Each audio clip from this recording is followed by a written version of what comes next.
강론하십니다. 거룩하신 하나님 감사합니다. 거룩한 예배를 허락해 주셔서 감사하고 우리가 준비된 예물을 주께 드리게 하셔서 감사합니다. 이 땅에 하나님의 나라가 임하기를 소망하며 하나님의 은혜를 깨달아 감사하며 믿음으로 구별하여 드리오니 아버지 우리 삶의 소중한 일부를 받으소서. 예물이 주님 나라에 합당하게 쓰여지고 드리는 손길 그들의 삶의 자리마다 하나님의 동행하심과 때를 따라 도우시는 은혜와 복이 있기를 원합니다. 어려운 시절을 함께 살아가는 주님의 권속들 그 마음이 졸아들지 않게 하시고 하나님의 평강이 그들의 마음 가운데 있게 하여 주옵소서. 오늘을 시작해 또 한 주간 우리에게 주어진 삶을 우리가 살아갈 때 아버지 우리의 모든 삶이 믿음으로 행하여 하나님의 영광을 드러내게 되기를 원합니다. 거룩하신 하나님, 아픈 사람 병든 사람들 긍휼히 여기시고 하나님의 치료의 은혜가 있기를 원하며 하나님 여행 중에 있는 이들도 주께서 돌보아 주시고 하나님의 손길로 안위해 주시기를 원하옵나이다.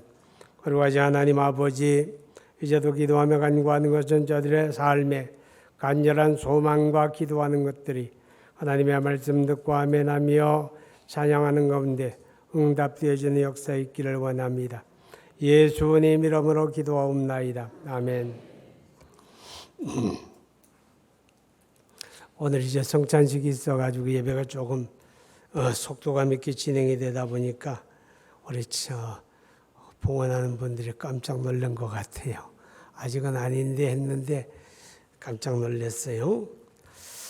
여러분 아침 드셨어요? 예, 아침 안 드시고 빨리 끝나야지 점심 먹을 텐데 하시는 분들이 많은 것 같아요. 사람이 먹는 게 굉장히 중요하거든요. 먹는 건 사람의 생존에 아주 중요한 역할을 하잖아요. 안 먹고 살 수 있는 사람 아무도 없어요. 그죠? 텔레비전 프로 가운데 정글의 법칙이라고 하는 게 있어요. 저도 가끔 즐겨보는데 그 보면 참 아무것도 없는 곳에 갖다 놓고 그냥 먹고 살아라 그 말이죠. 정말 먹기 위해서 사는 것 같은 그런 느낌이 들어요. 음식을 구해와야 하고 그걸 만들어서 음식을 먹어야 하고 이제 그러는데 그거 보면서 참 사람이 세상 사는데 먹는 게 중요하구나 그런 생각 들 때가 많거든요. 사람이 생존의 절대적인 수단이 먹는 음식이고요. 이 음식이 또 우리에게 행복감을 주기도 합니다. 사람이 먹지 않고 하루에 한 끼만 먹고 산다고 생각해 봐요. 그죠? 굉장히 좀 삭막할 거예요. 아침, 점심, 저녁 때를 따라 먹을 음식을 앞에 두고 함께 어울려 먹을 수 있다는 건 참 행복한 거죠. 오래도록 지속되는 건 아닐지라도 그 순간만큼은 행복한 거예요. 그리고 음식을 먹고 나누는 게 우리가 서로 어울려 교제하는데 참 중요한 수단이 됩니다. 그죠? 그래서 어떤 분들이 전에도 그러더라고. 저한테 꼭 할 말이 있으면 그래요. 목사님 시간 있으세요? 왜요? 내일 점심 같이 해요. 그래요. 이렇게 이제 시작하는 사람은 꼭 나한테 할 말이 있다는 거예요. 근데 그냥 찾아와서 뭐 자기 할 말만 하고 그냥 싱하고 돌아가는 게 아니라 꼭 밥 먹자 그래요. 밥 먹자 하는 분들은 좀 수상해. 왜냐하면 조금 무거운 얘기, 조금 어려운 얘기 이런 거 할 때는 꼭 먹자 그러더라고. 어려운 얘기도 먹으면서 하게 되면 좀 부드럽잖아요. 그죠? 이렇게 이제 우리 음식이라고 하는 게 사람이 세상을 살아가는 일이 여러 가지 좋은 역할을 많이 하게 됩니다. 그런데 오늘 예수님께서 말씀하시기를 나는 영생하는 양식이다 그랬어요. 우리가 아무리 좋은 음식을 먹었다고 해도 그 음식이 뭐 우리에게 영원히 살게 하는 거 아니잖아요. 그죠? 순간 배는 부르게 하지만 우리에게 영원히 살게 하는 게 아니에요. 그래서 때를 따라 계속 먹어야죠. 그런데 예수님은 내가 영생하는 양식이다. 그렇게 말씀을 하셨어요. 자, 48절 한번 볼까요? 48절에 내가 곧 생명의 떡이다. 그렇게 말씀을 하셨죠. 또 55절도 한번 보세요. 55절 내 살은 참된 양식이요 내 피는 참된 음료로다. 58절 이것은 하늘에서 내려온 떡이니 조상들이 먹고도 죽은 것과 같지 아니하여 이 떡을 먹는 자는 영생하리라. 예수님이 영생하는 양식이다 그랬어요. 그렇게 믿으세요? 그런데 사실 예수님이 내가 영생하는 양식이다 이렇게 말씀하실 땐 그 이유가 있어야 하는 거예요. 그죠? 그럴 만한 이유가 있어야지 뭐 이유도 없이 그냥 내가 양식이다, 내가 영생하는 양식이다 그러면 안 되죠. 근데 예수님은 충분히 이유를 말씀을 해요. 50절에 보니까 이는 하늘에서 내려오는 떡이니 사람으로 하여금 먹고 죽지 아니하게 하는 것이니라. 왜 예수님이 영생하는 양식인가 하면 예수님이 하늘에서 내려온 떡이다 그랬어요. 하늘로부터 내려온 떡이다. 그렇게 믿으세요? 여러분 이 세상에 우리가 먹고 사는 모든 음식물은요. 완전 식품이라고 하는 건 없다고 그러죠.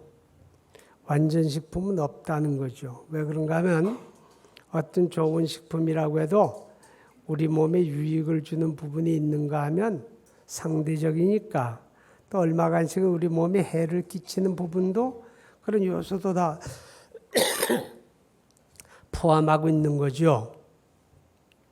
그래서 아무리 좋은 음식이라고 해서 막 그걸 계속 그것만 먹고 과식하고 그러면 안 되거든요. 그래서 이제 음식물이 이렇게 이제 상대적이라 하는 것은 우리가 음식을 편식하지 말고 고루고루 먹으라 그런 뜻이에요. 고루고루 먹게 되면 좋은 것도 나쁜 것도 우리 몸 안에서 다 평균하게 되는 거죠. 그죠? 그래서 다 우리가 건강에 유익을 얻는 거예요. 또 몸이 좋은 거다 그래서 뭐 텔레비전에 뭐 한 편 나오고 나면 그 다음에 또 그게 금방 동이 난다 그래요. 예. 그 장사하는 분들이 짜고 하는 것 같아. 뭐 어떤 의사들 뭐 이런 사람들이 이제 패널로 나와가지고 뭐 어떤 식품이 몸에 좋다 그럴 때 봐요. 그 아래나 위로 이렇게 채널을 옮겨보면 그 시간에 또 그걸 팔아요. 파는 방송이 있어요. 그래서 이게 다 짜고 하는 거로구나. 이제 그런 생각 들 때가 많거든요. 자, 그런데 예수님은 하늘에서 내려온 음식이에요. 하늘에서 내려온 양식이다 그 말이죠. 이 땅에 있는 음식이라고 하는 건 다 오염되거든요. 조금씩은. 왜냐하면 땅도 오염이 됐잖아요. 그죠? 땅만 오염되는 게 아니라 공기도 오염되고 물도 오염이 되거든요. 심지어 저 태평양 깊은 바다에 잡히는 참치라고 하는 어종이 있잖아요. 사람만큼씩이나 큰 거. 근데 그것도 오염이 됐다는 거죠. 인간이 많이 살다 보니까 자연환경이 산업화되면서 점점 더 자꾸 오염되고 황폐화되어 가요. 그러니까 이 세상에서 만들어지는 모든 음식은 다 그만큼 오염되는 거예요. 근데 예수님은 하늘에서 내려온 양식이니까 그는 오염되지 않았다고 말이죠. 히브리서 4장 15절을 보게 되면 그는 우리와 똑같은 몸을 입은 사람이지만 그에게는 뭐가 없다? 죄가 없다. 오염되지 않았다고 말이죠. 그분은 순수한 분이다. 하늘로서 내려온 분이기 때문에. 요한복음 1장 18절에 보면 예수님이 그런 말씀을 해요. 아무도 하나님을 본 사람이 없으되 아버지의 품속에 있던 독생하신 하나님이 나타내셨느니라. 그는 아버지의 품속에 있던 독생하신 하나님, 하늘로부터 오신 분이다 그 말이죠. 또 요한복음 8장에 보게 되면 예수님께서 그 유대인들의 공분을 샀던 말씀이 하나 있는데 그게 뭔가 하면 바리새인과 서기관들을 향해서 너희는 땅에서 났고 나는 하늘에서 났어 그래요. 너희는 땅에 속했고 나는 하늘에 속했다. 주님이 그렇게 말씀을 하지요. 우리 주님은 하늘로부터 오신 분이다. 이제 그런 의미가 되어지는 것입니다. 그래서 오염되지 않은 생명의 양식이신 그분, 하늘로부터 오신 분, 그분을 우리가 먹고 마실 때 우리가 그로 말미암아 죄 씻음 받고 의롭다함을 받고 영생을 얻게 되는 줄로 믿습니다. 그래서 예수님이 내가 영생의 양식이다.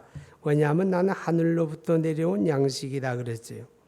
그 다음에 그가 말씀하신 두 번째 이유가 48절에 나와요. 내가 곧 생명의 떡이다 그랬고 51절에 보면 나는 하늘에서 내려온 살아있는 떡이니 그는 생명의 떡이고 살아있는 떡이다. 그렇기 때문에 그가 영생하는 양식이에요. 살아있는 떡이다. 주님이 그렇게 말씀을 하는 것을 보게 됩니다. 여러분, 살아있는 생명을 가진 떡이죠. 그러니까 그걸 먹은 사람은 영생하는 거예요. 예수님이 요한복음 11장 25절 26절에서 말씀하시기를 나는 부활이요 생명이니 나를 믿는 자는 죽어도 살겠고 무릇 살아서 믿는 자는 영원히 죽지 아니하리라. 그렇게 믿으세요? 그러니까 생명이 있는 떡이에요. 살아있는 떡이기 때문에 그를 먹은 자는 그 생명을 가진 거예요. 그러니까 영원히 죽지 않는다. 그렇게 말씀을 하죠. 여러분, 뭐 여기 어르신들은 영화도 잘 안 보겠지만 영화 가운데 터미네이터라는 영화가 있어요. 그죠? 그 기계인간, 그죠? 뭐 외계에서 왔다는 기계인간. 안 죽잖아요. 그죠? 총으로 쏴도 안 죽고, 뭐로 해도 안 죽어요. 그죠? 다 살아나요. 또. 다 회복이 되고 그러잖아요. 그죠? 왜 그럴까요? 그 안에 기계적인 생명이 공급되니까 안 죽는 거예요. 우리는 기계적인 생명이 아니라 하늘로부터 주어진 영생하는 양식을 먹고 그 양식으로 말미암아 얻은 생명을 가진 자들이에요. 그죠? 그러니까 우리는 죽지 않는 거죠. 우리는 비록 육체의 죽음을 맞이한다고 할지라도 그것은 죽는 것이 아니라 우리가 이사가는 것이고 낡은 것을 벗어버리고 새 것을 입는 것이다. 그렇게 말하죠. 하늘 양식을 먹고 영생하는 양식을 먹은 사람들은 바로 영원히 죽지 않는 생명을 가진 자들이다. 요한복음 14장 1절에 보면 예수님이 이런 말씀을 하셨죠. 너희는 하나님을 믿으니 또한 나를 믿으라. 내 아버지 집에 거할 곳이 많도다. 그렇지 않으면 내가 너희에게 일렀으리라. 내 아버지 집에 뭐가 많다? 거할 곳이 많다. 내 아버지 집에 거할 곳이 많다. 여러분, 우리는 장차 거기에 가야 하잖아요. 그죠? 누가 하늘 집에 올라가 살까요? 누가 하늘에 올라가 그 영생 복락을 누릴까요? 이 땅에 살면서 하늘로부터 온 양식을 먹은 사람들이 장차 하늘에 올라가 영생 복락을 누리는 거예요.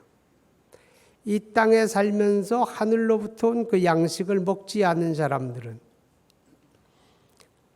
장차 하늘에 올라가서 살 수 있는 방법이 없다 그 말이죠. 아멘. 오직 하늘로부터 온 양식, 참된 양식을 먹은 그들이 장차 하늘에 올라가서 우리 하나님과 더불어 영생 복락을 누리게 된다. 자, 그래서 예수님이 나는 영생하는 양식이다 그랬어요. 그러면 그 영생하는 양식이신 예수님이 어떻게 자신을 우리에게 영생하는 양식으로 제공을 했을까 하는 거죠. 그죠? 내가 영생하는 양식이야. 그리고 예수님이 자기를 내주지 않았다면 그림의 떡이겠죠. 근데 예수님은 자신을 영생하는 양식으로 내주신 거예요. 언제? 그러니까 십자가에 죽으시는 사건이죠. 자, 여러분, 예수님이 십자가에 죽으시는 때가 유대인의 명절인 유월절이에요. 유월절 전날 밤에 예수님이 그 제자들과 더불어 유월절 만찬을 잡수시죠. 그때 예수님이 떡을 떼어 제자들에게 주시면서 말씀하시기를 이 떡은 너희를 위하는 내 몸이다. 받아 먹으라 그랬죠. 그죠? 그리고 또 포도주 잔을 주시면서 마셔라. 이것은 너희를 위하여 흘리는 나의 피, 곧 언약의 피다. 이렇게 말씀을 합니다. 그 말은 뭐예요? 예수님이 자신을 우리에게 생명의 양식으로 제공하시는데 언제 어디에서 제공하는가 하면 그가 십자가에 죽으시는 사건이 바로 생명의 양식으로 자신을 제공하는 사건이다. 이렇게 말씀을 하는 거죠. 예수님이 십자가에 달려 피 흘리시고 살을 찢으시고 죽임을 당하죠. 바로 그 십자가 사건이 우리에게 영생하는 양식을 내주시는 사건이었다. 그렇게 성경이 우리에게 깨닫게 하고 있습니다. 여러분, 예수님이 십자가에서 자기를 생명의 양식으로 내주셨다는 것은 우리를 향한 그의 사랑을 나타내는 거죠. 그죠? 하나님이 우리를 사랑하셨어요. 근데 그 사랑의 증거가 뭐예요? 예수님의 십자가거든요. 그래서 로마서 5장 8절에 우리가 아직 죄인 되었을 때 그리스도께서 우리를 위하여 죽으심으로 우리에게 대한 하나님의 사랑을 확증하셨다 그랬죠. 또 요한복음 13장 1절에 보면 예수님이 자기 사람들을 사랑하시되 끝까지 사랑하시니라. 끝까지 어떤 형편에도 변하지 않고 끝까지 십자가에 죽기까지 사랑하신 그 주님의 사랑을 나타내는 게 바로 예수 그리스도의 십자가다 그 말이죠. 미국에서 어떤 큰 건물이 무너지는 사건이 있었어요. 그런데 건물이 무너지면서 많은 사람이 그 잔해에 깔려 목숨을 잃었는데 이제 구조대원들이 달라들어서 며칠씩 이제 구조하는 작업을 해냅니다. 그런데 이틀이 지난 어느 날 그 잔해 더미를 헤집고 있는데 그 잔해 더미 안에서 아기하고 아기 엄마가 발견이 돼요. 근데 갓난쟁이 아기를 품에 안고 엄마가 엎드렸는데 엄마는 이미 목숨이 끊어졌어요. 그런데 그 갓난쟁이 아기는 살아있는 거예요. 놀랍죠. 그죠? 이틀이 지났는데. 물론 이제 엄마가 품에 안고 엎드려서 자기 목숨을 대신했으니까 아기가 살았겠죠. 그런데 아기를 자세히 보니까 아기가 죽은 엄마 손가락을 입에 물고 쭉쭉 빨고 있는 거예요. 그래서 그걸 꺼내보니까 그 이제 사고가 나는 순간에 엄마가 자기 이빨로 손가락 끝을 물어뜯어가지고 그 피를 아이 입에다가 이렇게 물려준 거예요.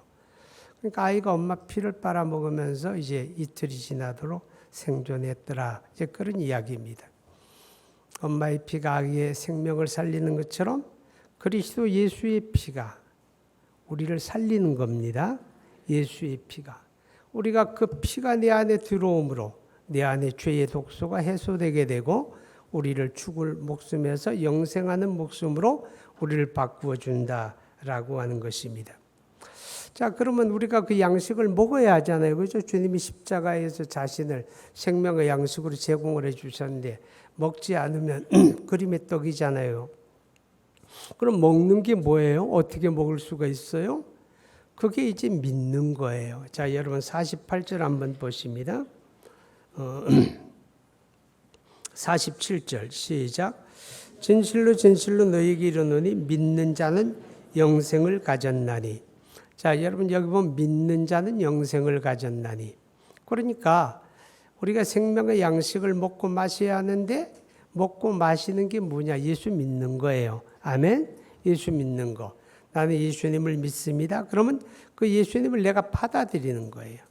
그 십자가에서 흘리신 그 피를 받아들이고 살을 받아들이고 우리가 예수 믿는 믿음으로 바로 생명의 양식을 먹고 마시는 것이다. 이렇게 성경이 우리에게 깨닫게 하는 것입니다. 자, 그러면 이제 오늘 우리가 성찬식을 7월에 하게 되는데 이 성찬식이라고 하는 건 뭐냐?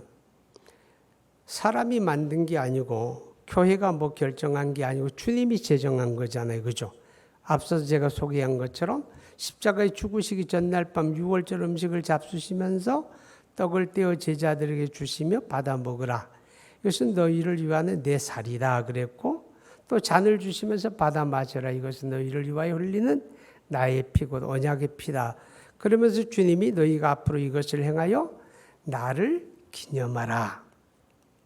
주님이 제정해 주신 거예요. 그래서 교회가 이제 이것을 시행하게 되지요. 그죠? 그런데 우리가 성찬식에 참여하면서 주님의 살을 기념하는 떡을 받고 주님의 피를 기념하는 잔을 받을 때 우리는 이 성찬에 참여함을 통해서 무엇을 고백하는가 하면 나는 예수 믿음으로 그 생명의 양식을 내가 먹고 마셨습니다 라고 하는 고백과 확인을 하는 거예요. 아멘.